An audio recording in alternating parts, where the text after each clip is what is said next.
Hi అండి. అందరూ ఎలా ఉన్నారు? నేనైతే చాలా బాగున్నాను. మీరందరూ కూడా బాగుండాలని మనస్ఫూర్తిగా దేవుణ్ణైతే కోరుకుంటున్నానండి. ఇదైతే మా ఊర్లో బర్త్డే సెలబ్రేషన్స్. ఇది లాస్ట్ ఇయర్‌ది. అంటే ఇంకొక మంత్‌లో మళ్ళీ ఇయర్ కూడా రాబోతుంది. కానీ దీన్ని షేర్ చేయడం నేను మర్చిపోయాను. కానీ విలేజ్‌లో బర్త్డే సెలబ్రేషన్స్ చాలా ఫన్నీగా ఉంటాయి. ఎందుకంటే బర్త్డే బాబు కేక్ దగ్గర నిలబడ్డ తర్వాత ప్రతి ఒక్కరిని ఇన్వైట్ చేసి మీరు రండి అని అందరూ వచ్చేంతవరకు కూడా ఆ కేకు అలానే వెయిట్ చేస్తూ ఉంటుంది. ప్రతి ఒక్కరిని పిలిచి పిలిచి చిన్న పెద్ద అందరినీ పిలిచి ఇలా మా విలేజ్లో అయితే బర్త్డే సెలబ్రేషన్స్ జరుపుకుంటాము. ఇదైతే అందరూ వచ్చేంతవరకు కూడా అందరం వెయిట్ చేస్తాము. ప్రతి ఒక్కళ్ళు వచ్చి పిల్లలకి బ్లెస్సింగ్స్ ఇస్తే అప్పుడు ఆనందంగా ఉంటుంది కదా. ప్రతి ఒక్క దీవెన ఎంతో మంచి జరుగుతుందని అలా ప్రతి ఒక్కరిని మాకు చేతనైనంత వరకు ఇన్వైట్ చేస్తాము. అలా ఆ బర్త్డే సెలబ్రేషన్స్కి ఇన్వైట్ చేస్తూ వీళ్ళిద్దరైతే వెయిట్ చేస్తూ ఉన్నారు. ఇంకా ఎవరు రాలేదు. వస్తాం అంటున్నారు, కానీ ఇంకా రాలేదు. వీళ్ళైతే ఆ కేక్ ఏమవుతుందా ఏంటో, ఈ కేక్ ఎప్పుడు పెడతారా మాకు, ఎప్పుడు తిందామా అని వాళ్ళు వెయిట్ చేస్తున్నారు. కానీ పిలిచిన వాళ్ళు మాత్రం మన చుట్టాలు ఇంకా రాలేదు. వాళ్ళు వచ్చిన తర్వాత మన బర్త్డే సెలబ్రేషన్స్ అయితే జరుగుతాయి. ఈలోపు మా పాప బాబు వెయిట్ చేస్తూ ఏం చేయాలో తెలియక వాళ్ళే ఆడుకుంటూ అలా సరదాగా ఎంజాయ్ చేస్తూ ఉన్నారు. ఈలోపు మా పాప అయితే అక్షింతల ప్లేట్ ఉంటుంది కదా, ఆ ప్లేట్తో ఆటలాడుతుంది. ఏం చేయాలో తెలియట్లేదు కదా, ఎందుకంటే వెయిట్ చేస్తున్నారు, ఇంకా ఎవ్వరు రాలేదు. అందరు వస్తే కానీ కేక్ కట్ చేయలేరు, వాళ్ళకి ఆ విషయం తెలియదు కదా. అందుకని అలా సరదాగా ఆడుతూ ఉన్నింది. ఈలోపు క్యాండిల్ ఆన్ చేద్దామంటే ఆ అగ్గిపెట్టె తడిచిపోయినట్టుంది. అది మా తడిచినట్లుంది, వెలగట్లేదు. ఇంకొక మ్యాచ్ బాక్స్ చూద్దామంటే కనిపించట్లేదు. అది ఎంత ట్రై చేసినా కూడా వెలగట్లేదు. అలా ఆ బాక్స్ వల్ల కొంచెం సేపు అయితే చాలా బాగా నవ్వుకున్నాం అందరము. అలా జరుగుతూ ఉంటాయి అప్పుడప్పుడు. ఎందుకంటే వర్షాలు పడినా కానీ అలా ఏమైనా ఉంటే తొందరగా ముట్టుకోదు కదా, అంటుకోదు అది. అలా గాలి వస్తుంది, ఆ గాలి వల్ల కూడా చూడండి అది అంటుకోవట్లేదు.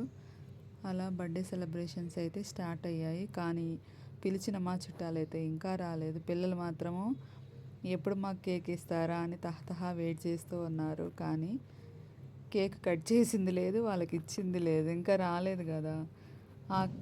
ఇప్పుడైతే క్యాండిల్ అయితే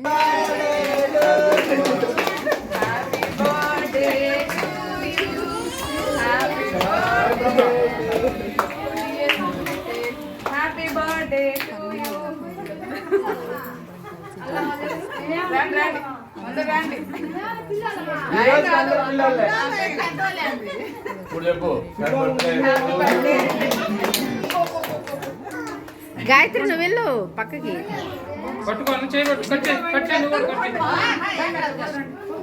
వాటిలలోనే ఆ పిల్లలే అలా డెకరేట్ చేశారు. అలా వచ్చేసింది ఈసారి బర్త్డే సెలబ్రేషన్స్. ఇలా 1 by 1 అందరూ కేక్ పెడుతున్నారు. కేక్ పెట్టడమేమో కానీ ఆ కేకు బర్త్డే బాబు తినేసరికి మస్తు అవుతుంది, పొట్టంతా ఫుల్ అయిపోతుంది. ఎందుకంటే పిల్లలకి కేక్ చాలా ఇష్టం కదా. ప్రతి ఒక్కళ్ళు కేక్ పెడతారు, అందరి బ్లెస్సింగ్స్ ఇస్తారు అక్షింతలు వేసి. అలా బాగుంటుంది కదా. ఇంతకీ మీరు ఎప్పుడైనా ఇలా విలేజెస్లో బర్త్డే సెలబ్రేషన్స్ చేసుకున్నారా? ఎవరైనా చేసుకొని ఉంటే ఈ వీడియో నచ్చితే తప్పకుండా లైక్ చేయండి, అలాగే కమెంట్ చేయండి. ఇలాంటి స్వీట్ మెమరీస్ తప్పకుండా మీరు కూడా, అంటే కుదిరితేనే చూడండి, కుదరకపోతే ఎవరేం చేయలేం కదా. మాకైతే ఇలా కలిసి వచ్చింది ఆ ఇయర్. ఇప్పుడు నెక్స్ట్ ఇయర్ ఎక్కడ చేస్తాము ఏంటి అని అనేది ఇంకా ప్లాన్ లేదు. కానీ మళ్ళీ కూడా మేము మా ఊరికి వెళ్ళాల్సి వస్తుంది. అప్పుడు అక్కడ చేస్తామా, ఆ రోజు వెయిట్ చేసి, లేకపోతే మళ్ళీ ఇక్కడికి వచ్చి మేము ఉండే దగ్గర చేస్తామా అనేది ఇంకా అయితే క్లారిటీ లేదు. కానీ ఎక్కడ చేసినా ఓకే, ఎందుకంటే ఊర్లో అయితే మన చుట్టాలందరూ బ్లెస్సింగ్స్ ఉంటాయి. అదే ఇక్కడ అనుకోండి, ఇంకా చిన్న పిల్లలు ఎవరైతే ఉంటారో వాళ్ళనే పిలిచి అలా సరదాగా బర్త్డే సెలబ్రేషన్స్ అనేవి చేస్తాము. ఏదేమైనా పిల్లలు హ్యాపీగా ఉంటే మనం హ్యాపీగా ఉంటాం కదా. అలా వాళ్ళకి కొంచెం ఊహ తెలిసేంతవరకు మనం ఇలాంటి సెలబ్రేషన్స్ అయితే ఖచ్చితంగా చేయాలి. చేయకపోతే వాళ్ళు ఊరుకుంటారా? ఊరుకోరు. మనం చేయాలి అంతే. అది ఒక చిన్న కేక్ అయినా తెస్తే ఆ సాటిస్ఫాక్షనే వేరు కదా వాళ్ళకి.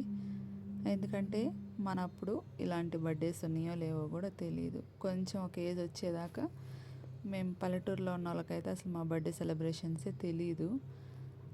అప్పుడు కేకులు ఇవన్నీ ఏమి ఉండేవి కాదు. చిన్న చాక్లెట్లు అయితే పంచుకొని ఉండేవాళ్ళము.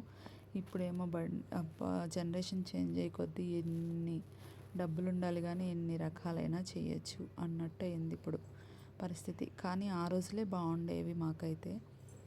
ఇంతకీ మీరేమంటారు? కమెంట్ బాక్స్లో కమెంట్ చేయండి. వీడియో నచ్చితే తప్పకుండా లైక్ చేయండి. ఇలా మా ఫ్యామిలీ ఎలా ఉందో కూడా మీరే చెప్పండి. Thank you.